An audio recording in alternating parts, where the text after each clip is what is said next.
Olá, sejam todos muito bem-vindos ao podcast Devaneios Filosóficos, agora no bloco Não Monogamia e Anticolonialismo. A ideia aqui é a gente discutir a partir de teorias, de depoimentos e relatos e muita reflexão, o que nós entendemos por relações afetivas e como que nós podemos descolonizar essa noção inteira que nós construímos ao longo do tempo sobre o que é o amor, o que é amar e o que são as relações humanas. Vem comigo que temos muita coisa interessante para falar. Você já parou para pensar?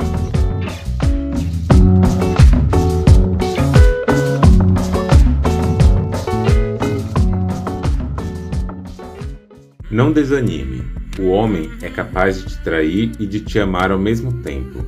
A traição do homem é hormonal, efêmera, para satisfazer a lascívia. Não é como a da mulher. Mulher tem que admirar para trair, ter algum envolvimento. O homem só precisa de uma banda. A mulher precisa de um motivo para trair. O homem precisa de uma mulher. Esse poeminha, esse recorte, é um texto, uma poesia de Arnaldo Jabor. E é com isso que eu quero começar pensando aqui com vocês a questão da traição. Porque, como esse poema mostra, de um jeito bastante cis-heteronormativo, afundado, mergulhado, banhado por todas as partes, por dentro e por fora, do machismo, da misoginia, mas com a capa bem colocada ali de sexismo. E a cereja do bolo é o quê? O patriarcado. Aqui a gente vê logo de cara, né? Quem é que é colocado nesse lugar como aquela pessoa incontrolável, aquela pessoa que não tem ação ou agência sobre seu próprio instinto, entre aspas, sobre seu próprio desejo, aquele fogo que queima, e a pessoa vai lá e trai. Porque o homem faz isso por uma questão hormonal, efêmera, para satisfazer o seu desejo sexual. A mulher não. Para ela te trair, ela precisa te admirar primeiro. E coloca sempre nesse jogo de emoções, sentimentos, ações e desejos, potência e poder, quem trai e quem não trai, quem trai e quem é traído. E isso aqui, esse poema que eu achei horrível, obviamente, mas que eu coloquei aqui porque eu acho que é interessante começar por aqui, faz a gente pensar no conceito, né, de traição. O que é essa coisa que está sendo chamada de traição? Como que isso entra na questão quando a gente fala de relacionamentos e, obviamente, da monogamia. Monogamia sem traição não existe. Ai, mas eu tenho meu casamento há não sei quantos anos, eu nunca traí, eu sou uma pessoa monogâmica. Olha, deixa eu te contar um segredo, mas não conta muito alto não, abaixa o som aí. Traição, monogamia, patriarcado, sexismo e etc. não são sobre o seu relacionamento. É sobre uma estrutura geral, uma estrutura historicamente produzida e que tem objetivos muito maiores do que o seu relacionamento. Mas, mesmo assim, não quer dizer que o seu relacionamento não está envolto, não está envolvido nessa dinâmica social. Todos nós estamos nessa dinâmica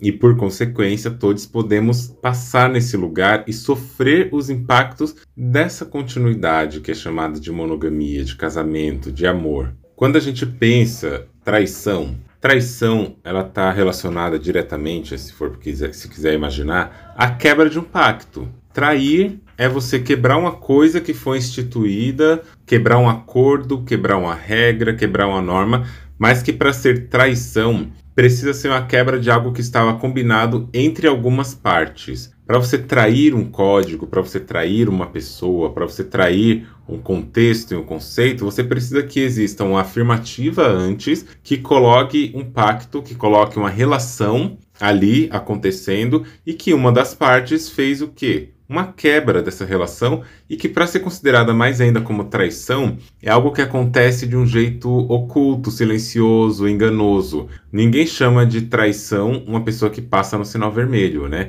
Ah, essa pessoa traiu. Como assim ela traiu? Ah, ela passou o sinal vermelho. Sendo que existe um acordo, existe um código de proibição de ultrapassagem de sinal vermelho, existe uma regra que as pessoas combinam por ser pessoas que estão ali na sociedade e que quem tem, por exemplo, uma carteira de habilitação quando fez as aulas, aprendeu que não se deve passar o sinal, mas a pessoa passou. Isso não é considerado uma traição, isso é uma quebra. Agora, quando tem um acordo instituído, por exemplo, que você trabalha em uma certa empresa de dados e esses dados são confidenciais e você pega esses dados e coloca para fora, expõe os dados, ou então denuncia, entrega alguma coisa de um grupo que você fazia parte daquele grupo para que aquele grupo se mantivesse organicamente bem, e você foi lá e fez uma quebra de um combinado, de um acordo, aí já é chamado de traição. Isso é um âmbito geral. Só que quando se fala de relacionamento, a traição no relacionamento, ela está funcionando ali, principalmente na lógica monogâmica, como algo que você não pode, depois que vocês tiveram um acordo institucionalizado, ainda que um acordo silencioso, né, porque ninguém entra num relacionamento colocando todos os acordos na mesa. Os acordos monogâmicos, eles são da ordem tácita, ou seja, silenciosa,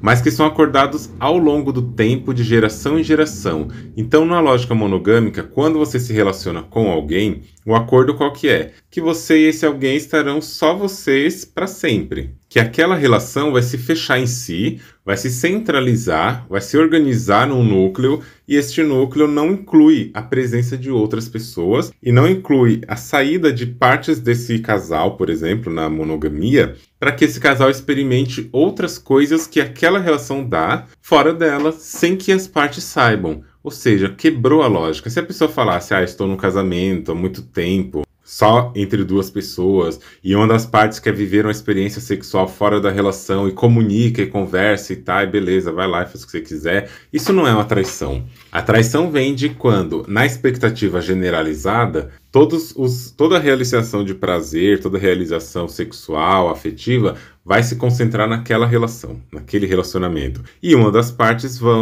vai e faz aquela quebra, trai, se relaciona com outra pessoa, beija, faz sexo e assim por diante. Nós estamos falando aqui então de uma traição conjugal. Só que qual que é a grande coisa? A monogamia, ela precisa que aconteça esse combinado, esse acordo, para que ela se mantenha. Se deixar com que as pessoas façam fluidamente o que desejam, elas vão desejar outras pessoas. Elas vão desejar estar em outros espaços. Mas eu nunca desejei. Você nunca desejou ou você nunca se permitiu desejar? Eu lembro de uma pessoa que viveu uma relação monogâmica por anos, e lá para o seu 7º ano de abertura da relação, essa pessoa falou assim: olha, é muito curioso como as coisas acontecem, né? E dando gênero para a questão, foi uma mulher cisgênera, branca. Essas coisas são muito curiosas como acontecem, né? Porque até então, durante todos esses 6 anos de casamento, eu nunca tive vontade de olhar para uma pessoa, ou então eu nunca olhei para uma pessoa com olhos de possibilidade de desejo. Mas, quando abri a relação, foi engraçado, porque na hora que eu abri a relação e eu olhava para os homens, olhava para as pessoas, eu olhava sabendo que eu podia desejar. E quando eu olhei sabendo que eu podia desejar, eu desviei o desejo, desviei no sentido de direcionei o desejo para aquela pessoa, e direcionando o desejo no lugar de possibilidade, eu desejei e eu gostei. E ali se construiu uma relação e assim por diante. Ou seja, não é um exemplo para generalizar, porque a vida não é feita de generalizações, mas para a gente pensar que nós, ao longo de muitos anos, dentro da relação monogâmica, algumas pessoas são treinadas para focar naquela relação. O mito do amor único, ele não é real, né? É mito no sentido errado da palavra, mas é um mito porque não é uma coisa amplamente colocada como possível. O mito do amor único vai dizer que nós amamos uma pessoa por vez, o que não é verdade. Porque a gente ama mais de uma pessoa, família, amigos, etc. A gente ama muita gente, só que nessa construção simbólica do desejo, do afeto, a monogamia institui que nós podemos dedicar o nosso afeto afetivo, sexual, de intimidade, a apenas uma pessoa por vez. E aí a gente começa pensando, né? Por que eu vou dizer aqui agora que a monogamia não existiria se não fosse a traição? A monogamia, ela vai existir com traição por conta de tudo isso que eu falei até agora. As pessoas, ao se relacionarem e não conseguirem conter o seu desejo, porque o desejo ele está em trânsito, está em fluxo, as pessoas acabam firmando esses acordos. Esses acordos eles vão acontecendo para que se mantenha aquele núcleo que aí tem a ver com o que eu já falei em outros episódios aqui, da manutenção de uma propriedade privada, que é a casa, a família, os planos, os filhos, mas a manutenção de uma propriedade privada de uma ordem mais simbólica, que é o afeto, o desejo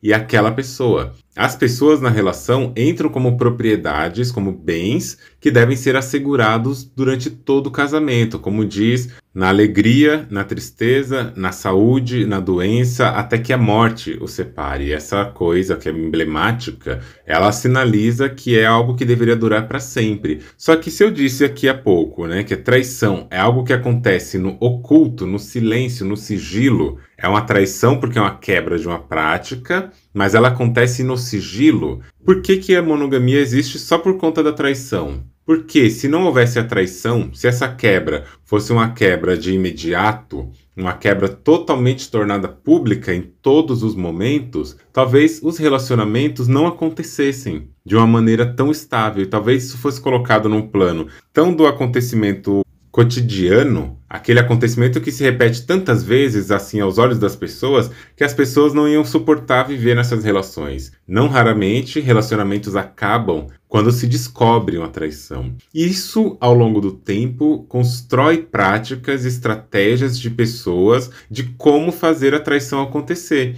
Na mentira, no esconderijo, no sigilo. Esse sigilo, essa coisa escondida, ela permite que a traição aconteça e não curiosamente. Casais que não sabem que foram traídos e etc., eles acabam acreditando que o seu relacionamento ele tem mais prestígio do que os outros porque neste relacionamento não teve traição. Então a traição, ela mantém o casamento por quê? Porque a pessoa que quer trair, que quer ter experiências fora do casamento, mas que não quer colocar em risco aquela relação, vai fazer isso ocultamente, vai realizar o seu desejo, vai conquistar aquele lugar que queria conquistar, que é se relacionar com outras pessoas, sem ter que abrir mão da relação que está acontecendo, da relação presente. Então, traição é uma estratégia monogâmica de relacionamento. Por quê? Não pode ter mais de uma parceria. Para que você possa ter mais de uma parceria sem que sua instituição de relacionamento acabe, é preciso trair, porque é preciso do sigilo. E aqui vem uma grande coisa, né?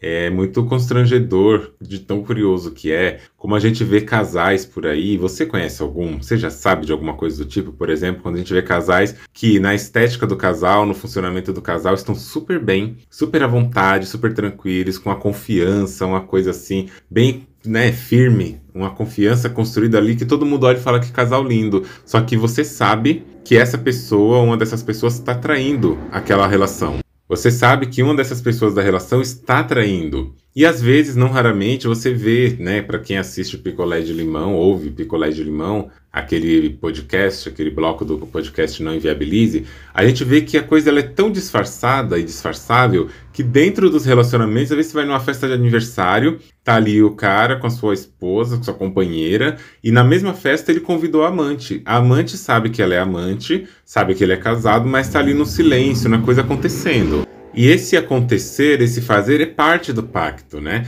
Porque, igual eu escrevo, eu e Juan escrevemos no livro sobre não monogamia, negritude não monogamia e trânsitos entre raça, gênero e sexualidade, a monogamia, enquanto a lógica, a norma, o espelho que a sociedade utiliza, é algo onde não pode ter relações extraconjugais, onde existe uma exclusividade afetiva, onde o casal é para sempre. Só que a monogamia cotidiana é a monogamia que quebra todas essas regras, que tem traição, que a pessoa tem famílias, outras ali na relação. E isso é o que sustenta a monogamia. Eu lembro de uma vez que eu estava fazendo pesquisa acadêmica e tal, aí eu fui para uma determinada cidade, eu e mais outras duas pessoas, né, no caso 2 homens cisgêneros brancos, ambos casados, um deles com filho, inclusive, e lá a gente estava fazendo a pesquisa e tal, e no final do dia a gente foi para uma praça daquela cidade tomar uma cerveja, um refrigerante. Aí estava eu e esses 2 homens ali, esses 2 casados, e eu estava só olhando como que funcionava. A pessoa que estava atendendo, a mulher que estava atendendo ali, servindo a mesa,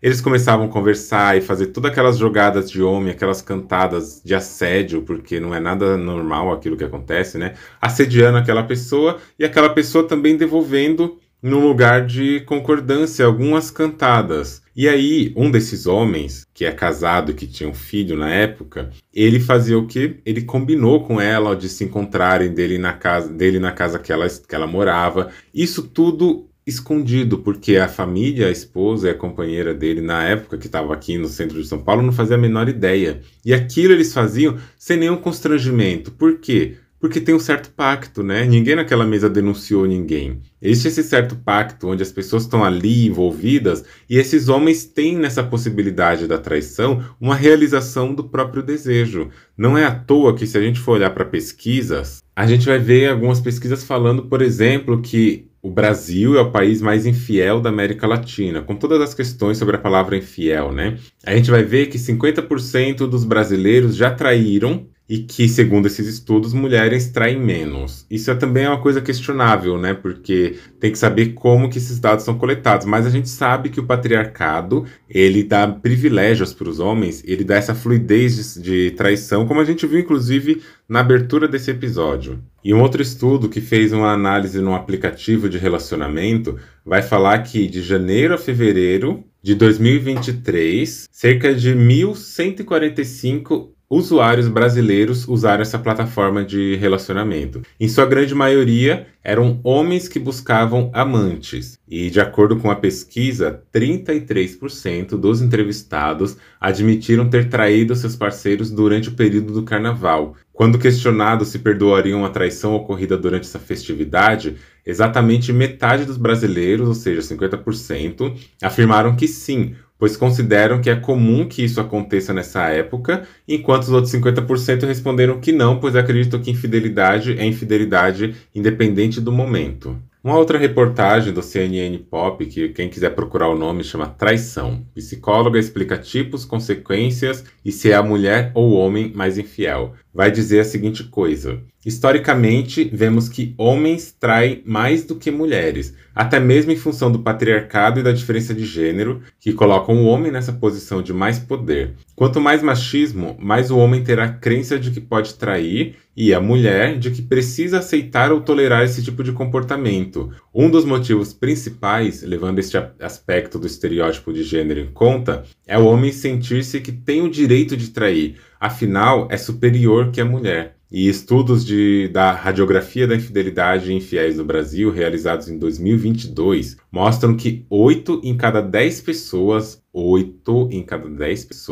já traíram em relacionamentos monogâmicos, colocando o Brasil como o país mais infiel da América Latina, seguindo por Colômbia, México, Argentina e Chile. Nada disso é em si uma novidade, né? Falar de traição nos relacionamentos não é uma novidade. Só que, mesmo assim, continua acontecendo. Mesmo assim, isso se mantém. Isso se mantém porque a gente está falando, como nós vimos aqui, de uma opressão de gênero também. O homem, no patriarcado, tem essa função, esse lugar de ser servido, ser realizado, dos seus desejos serem realizados, e para isso serão lançadas mão de tudo que puder fazer para que o homem tenha seu direito garantido. O homem, enquanto esse animal que tem testosterona, é uma linguagem muito cisgênera, né? Muito transfóbica em muitos casos também. O homem, esse animal que tem a testosterona, e ele, por ter testosterona, ele é um homem agressivo, impulsivo, com a libido sexual nas alturas, como se só homem tivesse libido, mas colocando esse homem cisgênero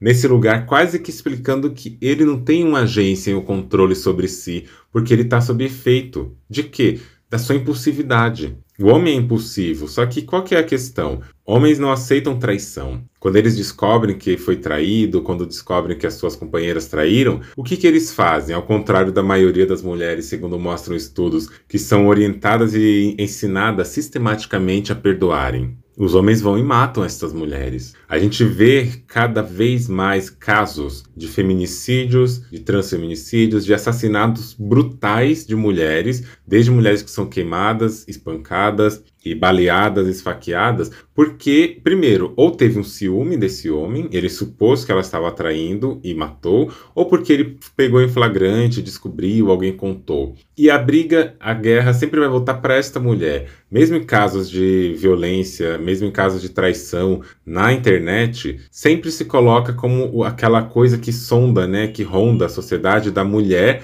destruidora de lares. Isso é muito comum. A gente sempre vê também em casos de traição que o homem não é o questionado, é a mulher destruidora de lares. É a amante, o lugar da amante, o lugar daquela mulher que tá sempre ali interesseira no homem, querendo as coisas do homem e aceita tudo só para ficar com o dinheiro dele, enquanto ela tá também destruindo a família. Isso não é nada mais nada menos do que também a contribuição da monogamia na institucionalização dos papéis de gênero e no reforçamento dessa noção de que o homem sempre vai ter seu privilégio. O homem que trai, ele é quase que justificado nesse papel supostamente biológico da traição como algo que é inerente do homem. A mulher, por sua vez, não. Ela é ensinada que ela precisa aceitar ou tolerar esse tipo de comportamento. Porque, fazendo isso, ela não vai ficar solteira, ela não vai ser uma mulher que foi traída, não vai estar sob esse estigma social da traição que recai sobre essas mulheres. E aí, nesse movimentar de coisas, o homem mais uma vez tem o seu papel garantido na sociedade de que ele foi traído, talvez ele seja perdoado, mesmo que ele traiu, né? Ele é perdoado e mesmo que ele traiu, ele, a partir de uma série performática de comportamentos, ele vai garantir, demonstrar para outra pessoa que ele mudou. Ele não trai mais, agora é um homem sério, agora eu fiz isso, desculpa, eu errei, fui moleque. Aí ele vai lá e começa outra relação e trai de novo. Eu lembro de um caso muito, muito presente na minha vida, né? Quando teve traição conjugal na minha família, e este homem que fez essa traição conjugal, que era de uma igreja, Congregação Cristã no Brasil, a mesma que eu cresci, a igreja sabia, a igreja toda soube quando foi desmascarada a traição. E esse homem que foi o que traiu, ele foi lá e seguiu a sua vida, e essa mulher que foi traída, a igreja sabia dela, conhecia ela, os filhos dessa mulher frequentavam a igreja, participavam da orquestra, tinham cargos, e o ancião da igreja, que é um cargo mais alto, que tem a palavra de voz mesmo, ele também acompanhou esse caso, ele sabia dessa traição, sabia dessa mulher que foi traída e que eles chamam de desquitada. E aí o que aconteceu? Essa mulher estava num culto, este ancião estava neste culto pregando ali, e em um dado momento ele fala assim para a igreja: igreja, não casem com mulheres desquitadas. Não casem com mulheres desquitadas, porque isso é um abacaxi para descascar. Depois, essa mulher vai casar com vocês e os filhos dela, as filhas vão virar prostituta e os filhos vão virar bandidos. Ele falou exatamente isso. Em algum momento, ele falou sobre a traição dos homens. Em algum momento, teve sequer um conselho, um aconselhamento divino, que seja, para falar para os homens, ensinar os homens, dizer que eles não devem trair, que devem respeitar, qualquer coisa do tipo. Não teve. A carga sempre cai sobre as mulheres. E especificamente nessa igreja, Congregação Cristã no Brasil, as mulheres que não são casadas ou que já foram casadas e são separadas são profundamente estigmatizadas. Elas são estigmatizadas nesse lugar de que não são boas companhias, principalmente se elas tiverem filhos, né? Aí que não são boas companhias mesmo. E nesse contexto da traição, a mulher sempre colocada como essa vilã, como aquela que é errada, mesmo ela sendo a pessoa que foi traída, ela vai ser a parte considerada o problema da situação. Isso a gente vê como o patriarcado sustenta essa noção de monogamia a partir da desigualdade de gênero, a partir da vulnerabilização de um dos gêneros e colocando de novo o homem como aquele que vai seguir abertamente o seu caminho. Eu já vi homens que traíram serem perdoados pela igreja e continuar fazendo seus serviços ali. É só se arrepender, é só mostrar que realmente mudou. E, novamente, a monogamia tem essa noção da traição enquanto esse componente que permite que seja uma válvula de escape para que homens continuem nas suas relações, proibindo suas companheiras a custo até de morte, delas terem outros relacionamentos, enquanto eles realizam seus desejos e seus prazeres. Por isso que monogamia é sobre controle afetivo. E é um controle afetivo que está numa desigualdade de poder da relação e que geralmente patrocina, favorece, estimula inclusive os homens a fazer isso. Eu conheço vários casos pessoais, e vocês devem conhecer casos aí, de muitos homens, inclusive onde a monogamia sustenta um comportamento que é o da broderagem. A monogamia, enquanto instituição, ela vai garantir para o homem cisgênero, supostamente heterossexual, esse lugar privilegiado de ser um homem cisgênero supostamente heterossexual. A heterossexualidade, a heteronormatividade também é um lugar de assegurar poder, assegurar status e assegurar encaixe social. É sobre uma identidade, mais do que uma orientação sexual. É sobre você fluir dentro de uma sociedade e nessa fluidez dessa sociedade você conseguir transitar sem que os estigmas de uma homossexualidade, de uma LGBTIA+ fobia, coloque você em risco de vida e coloque você num grupo das pessoas estigmatizadas. E esses homens, que são supostamente heterossexuais e casados, algumas reportagens mostram, inclusive, que eles estão em busca de relacionamentos homossexuais, relacionamentos homoafetivos, ou então em relacionamentos com pessoas de outra identidade de gênero. É muito comum ouvir falar isso, né? De pessoas que fazem programas, de garotas de programas, tanto mulheres cisgêneras quanto travestis, o tanto de homem casado que procuram por seu serviço. Eles vão lá, têm as relações sexuais com as travestis, mas fora da cena, eles condenam a travestilidade, eles condenam a promiscuidade, eles condenam a homossexualidade, eles condenam tudo isso. Porque existe uma luta para manter a estética e a etiqueta heterossexual, a etiqueta monogâmica. Então, monogamia, assim como ela vem no embalo da cis-heteronormatividade, ela está ali junta, servindo ao patriarcado. A monogamia ela é um braço muito preciso e muito importante, necessário no patriarcado, porque a monogamia, ou melhor, o patriarcado, ele vai se fundamentar, se construir também em outras práticas. Quando a gente vê na virada do século XVIII a construção do sexo, né, a invenção do sexo, o masculino e o feminino, nessa lógica supostamente científica, mas profundamente patriarcal e profundamente sexista, dividindo entre homens e mulheres, essa é uma fundamentação que vai participar junto da cisgeneridade, da construção da identidade do que é ser um homem, do que é ser uma mulher, do que é um gênero masculino e feminino, e a partir disso vai desenhar também a classe, o trabalho, a divisão do trabalho, a divisão dos trabalhos domésticos, e não é uma divisão igualitária, obviamente, é uma divisão exploratória. A fluidez e o ganho que as mulheres vão ter nas relações de trabalho muito menor do que os homens. E a monogamia vai ser uma coisa que vai articular historicamente todos esses discursos de desigualdade social baseada no gênero das pessoas e baseada na orientação sexual, e isso tudo fomenta o patriarcado, que é essa grande estrutura que vai promover sobre os homens privilégios por serem homens cisgêneros. Homens cisgêneros e supostamente heterossexuais, quanto mais próximo de um desejo social que é o branco, que é o corpo magro sem deficiências, neurotípico e assim por diante, e de uma classe mais alta, estes são privilegiados e estes são colocados numa relação historicamente construída para que não tenha perda de vantagens. Mesmo que mulheres brancas tenham uma suposta vantagem na monogamia, essa vantagem não se corrobora quando a gente compara sequer a vantagem que os homens têm. Essa vantagem que essas mulheres têm está no máximo relacionada com o discurso e o direito ao amor. Porque dentro de sociedades patriarcais principalmente supervalorizando o homem, como é a sociedade ocidentalizada, essas que a gente vive, por exemplo, o Brasil, nesse discurso, qual que é o corpo que é desejado? Qual é o corpo visto como um corpo que sente desejo, afeto, que merece o desejo, que merece um afeto?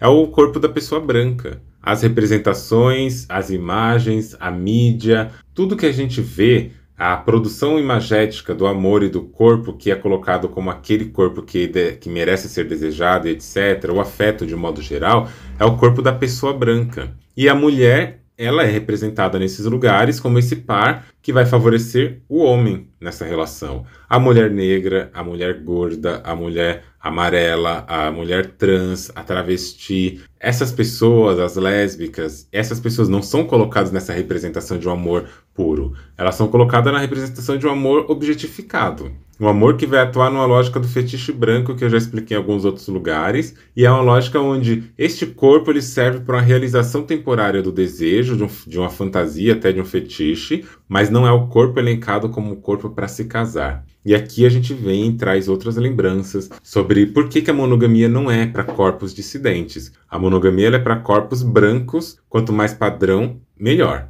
Ela não é feita para corpos dissidentes por questões que está aí na nossa vista, no nosso olhar. Na construção histórica do Brasil, a gente tem aquele grande livro, né, que as pessoas gostam muito, Casa Grande Senzala, de Gilberto Freire, e ali ele vai falar aquela célebre frase que Lélia Gonzalez trabalha depois, Ana Paula Pacheco trabalha também depois na sua tese, que é a frase de que a branca para casar, a mulata para fuder e a preta para trabalhar. Isso mostra que na construção ideal, na construção imagética, na construção figurativa da sociedade brasileira, o matrimônio, o casamento é destinado a um corpo, é ao corpo branco. Isso não é uma brincadeira, não é uma metáfora, isso é uma representação lógica. Por anos e anos na história, as figuras de casamento, fotos de revistas de casamento, as noivas são representadas como? Por mulheres brancas. As famílias do comercial Doriana, das propagandas de apartamento, com tudo que é família, com tudo que a gente vê de representação, as pessoas brancas são colocadas ali, então tá o par do homem branco e a mulher branca.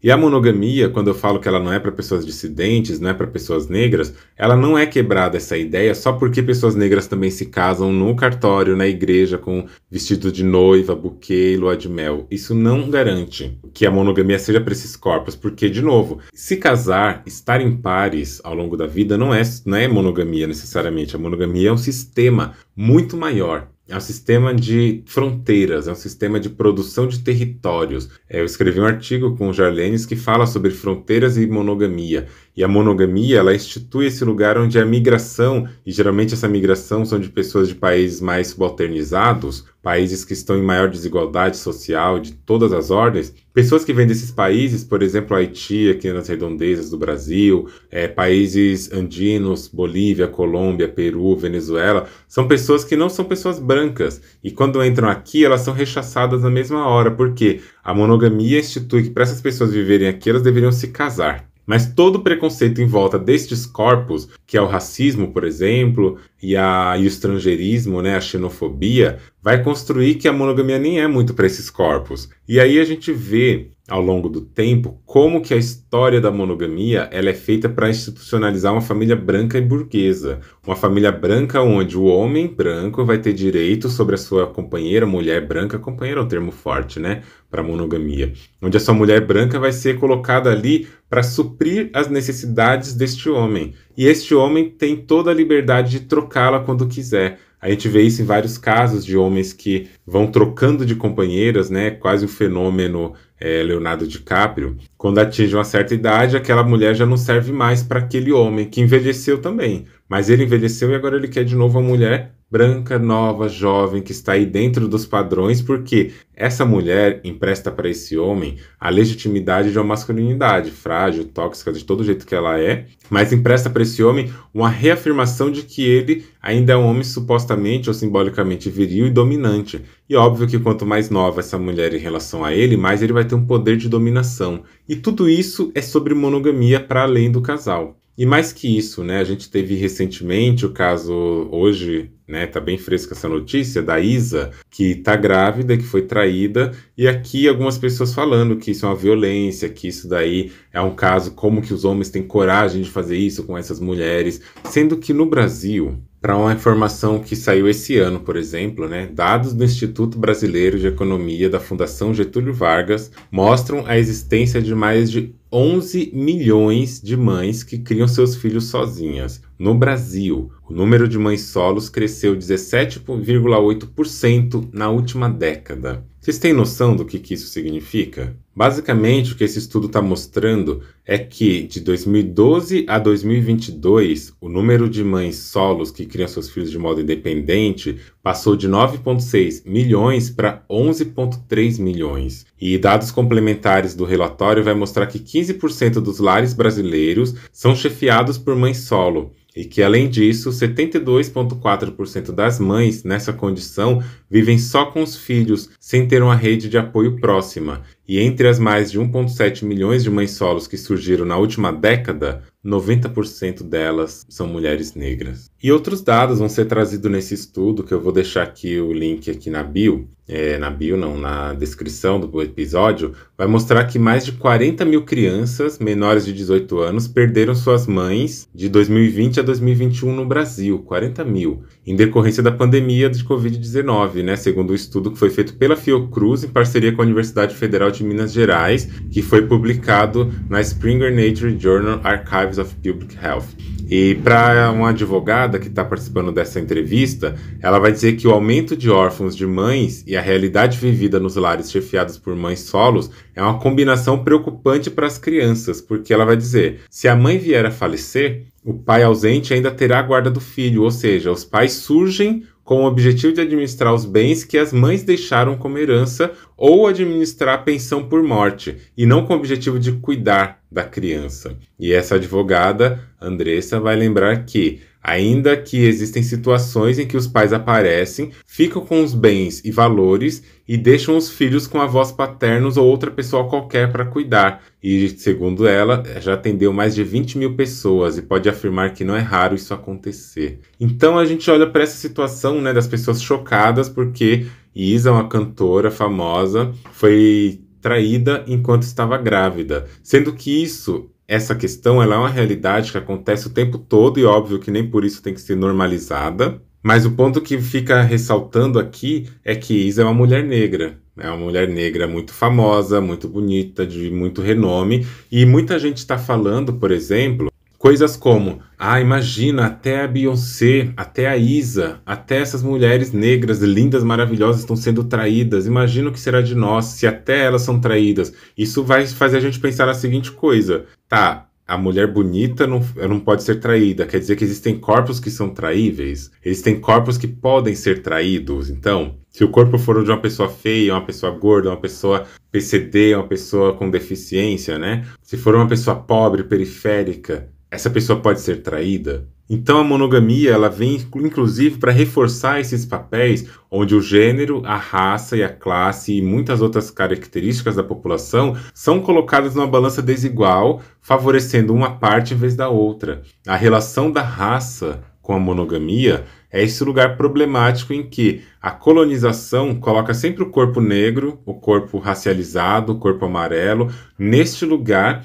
de pessoas que podem ser traídas. Eu falo corpo amarelo porque eu já vi algumas pesquisas também da Ásia, a Ásia Leste, principalmente Coreia e Japão, onde saíam na rua, né, perguntando para as pessoas sobre traição. E o que é curioso, quando perguntam para as mulheres se pode ter traição, se o homem pode trair ou não, muitas delas respondem que pode trair desde que elas não saibam. É melhor trair e voltar para casa do que ir embora. Então existe toda essa lógica, né? Tanto no Japão quanto na Coreia, de vídeos falando sobre isso, e que quando perguntam para os homens se eles aceitariam uma traição, eles falam que de modo algum. Não aceitariam a traição, mas você trairia? Eu já trairia, porque para o homem é normal trair. Essas são as falas. E a gente percebe que essa questão está relacionada nesses lugares onde pessoas racializadas também, aqui é a minha leitura, pessoas racializadas que experimentaram um afeto muito mais escasso ao longo da sua vida, que experimentaram um grande número de preterimentos e rejeições,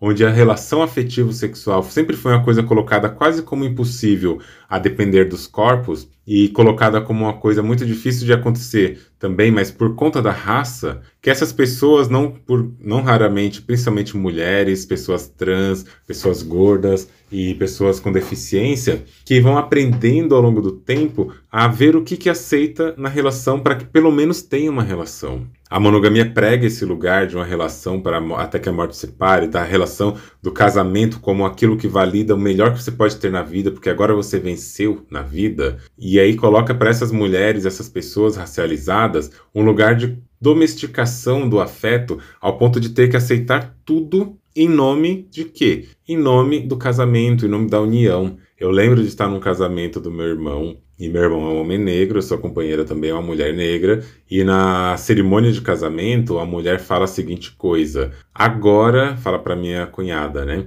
Agora sim você é uma mulher completa, porque você encontrou uma pessoa para compartilhar a sua vida. Agora você é uma pessoa completa. Para ficar mais completa ainda, vai ser quando vier seus filhos, ou seja, é quando, não é nem se. Já tem essa pressuposição de que vai ter filhos, né? E aí a gente vê como que a monogamia constrói o nosso jeito de desejar. Para muito além da identidade casal, eu quero chamar a atenção que a monogamia ela vai falar sobre como construir o nosso desejo e que o desejo não é neutro. O desejo ele está embebido na construção social de raça, de gênero, de sexualidade, de tudo. A gente fala o tempo todo por que os homens traem tanto tempo. A gente não pode normalizar isso, mas a gente precisa entender por quê, para a gente negar essas questões no sentido de rejeitá-las. Mas como que a gente vai rejeitar se a monogamia ainda é um grande lugar defendido socialmente? Mesmo mulheres feministas que estão militando sobre o direito das mulheres, do seu corpo e da sua atuação social, o que obviamente é muito válido, se a gente vê pessoas transfeministas lutando pelo direito do afeto das mulheres trans, das pessoas trans,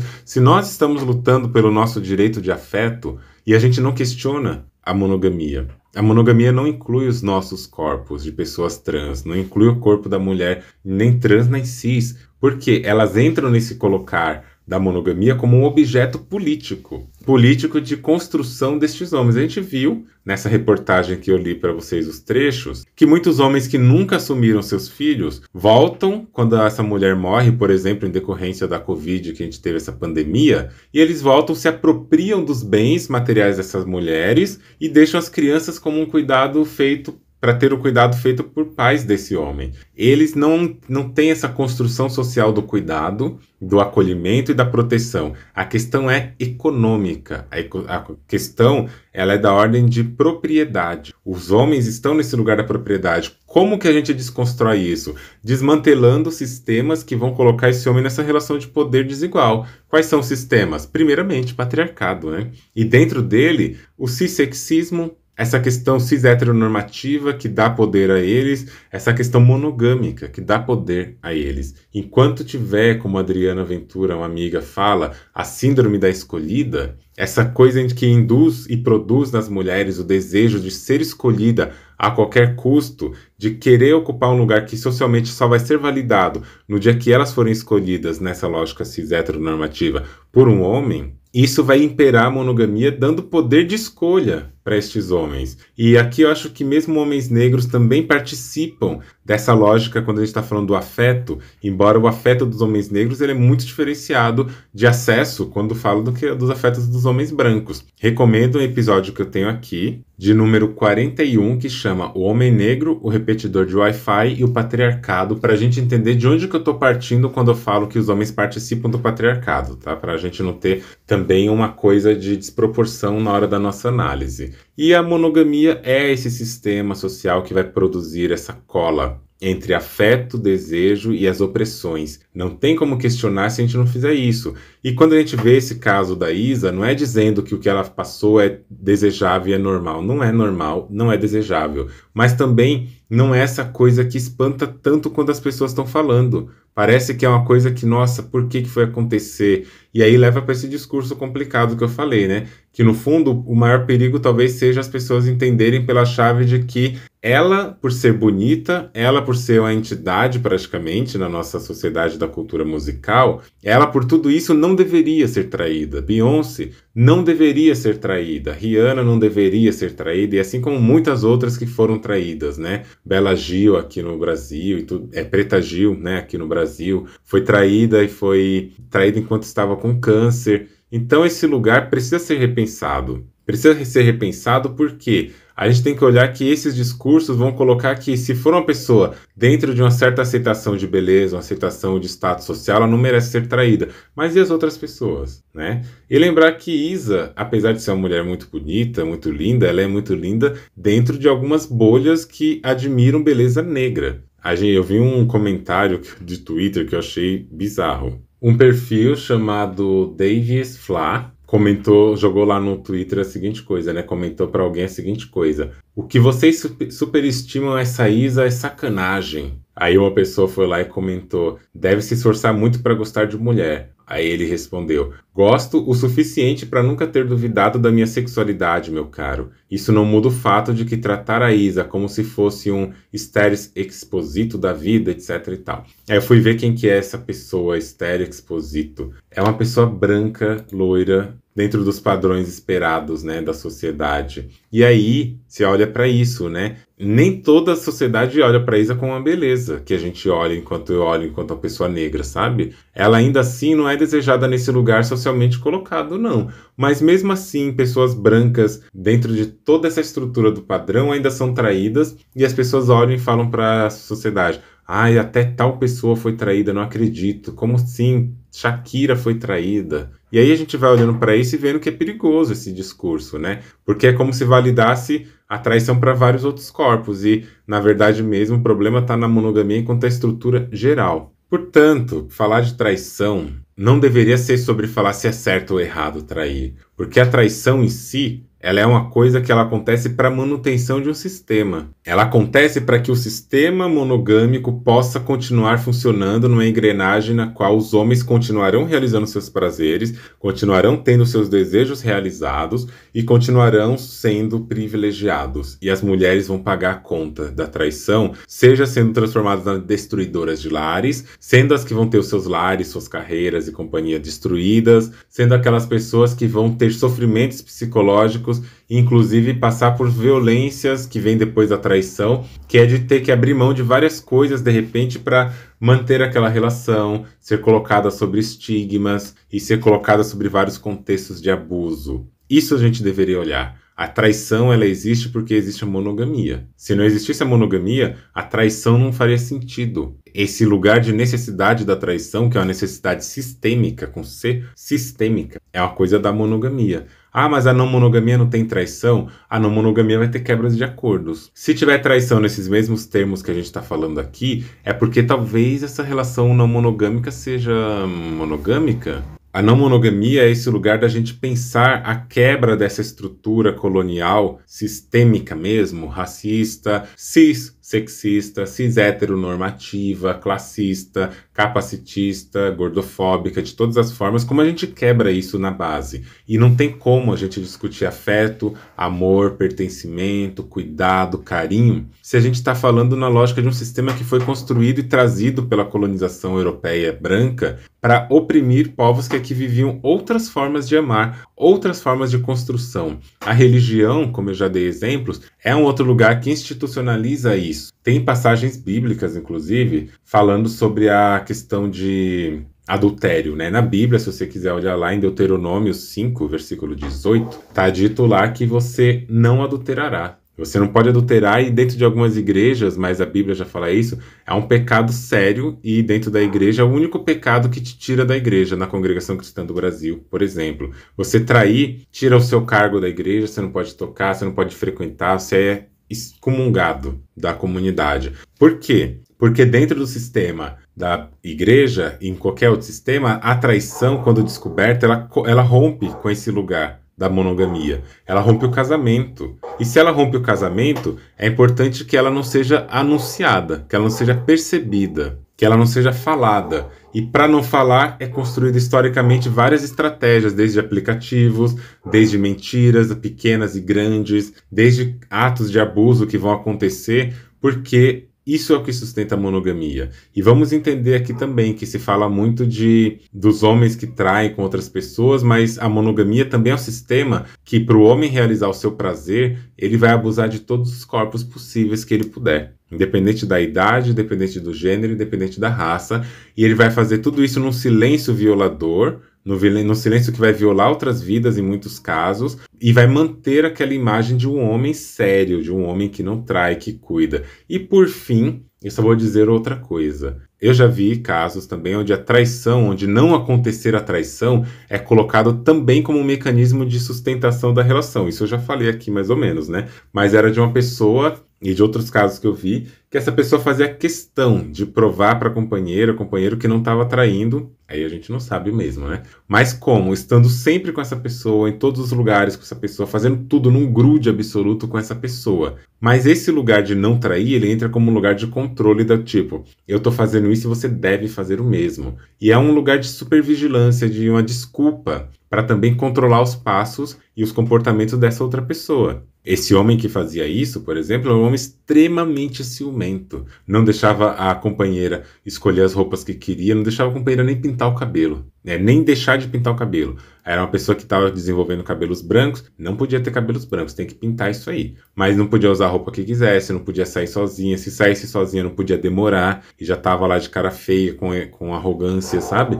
Então a monogamia é esse sistema que vai usar da traição como um dispositivo de regulação da própria relação. Por isso que traição tem que ser no sigilo, silenciosa. Se fazer isso, quebrar essa regra, fosse algo tão evidente, a monogamia nem existiria mais, porque as pessoas iam falar, já que pode ter relação com todo mundo, não precisa fechar esse acordo desse lugar, né? Mas não, fechar o acordo é importante para você poder manter o bem, a propriedade privada, o afeto daquela pessoa encarcerado. Isso é monogamia, e a monogamia e a traição é o casamento mais bem feito que existe para fazer as coisas darem errada. Você já parou para pensar? Então é isso, minha gente. Ficamos por aqui. Vejo vocês no próximo episódio. Não esqueçam de compartilhar esse episódio, todos aqueles que vocês acharam bonitinho. Compartilhem nos seus stories do Instagram, marca o meu perfil, andreone.medrado. Já aproveita também, né, para seguir o meu perfil. E se você quiser deixar o seu depoimento, se você quiser deixar um relato ou uma pergunta, você pode acessar o formulário que está no link aqui embaixo e você pode escrever a sua pergunta ali e eu vou deixar um espaço no formulário para você poder anexar também um áudio, caso você queira que o seu áudio seja colocado no episódio e eu comente sobre o seu áudio.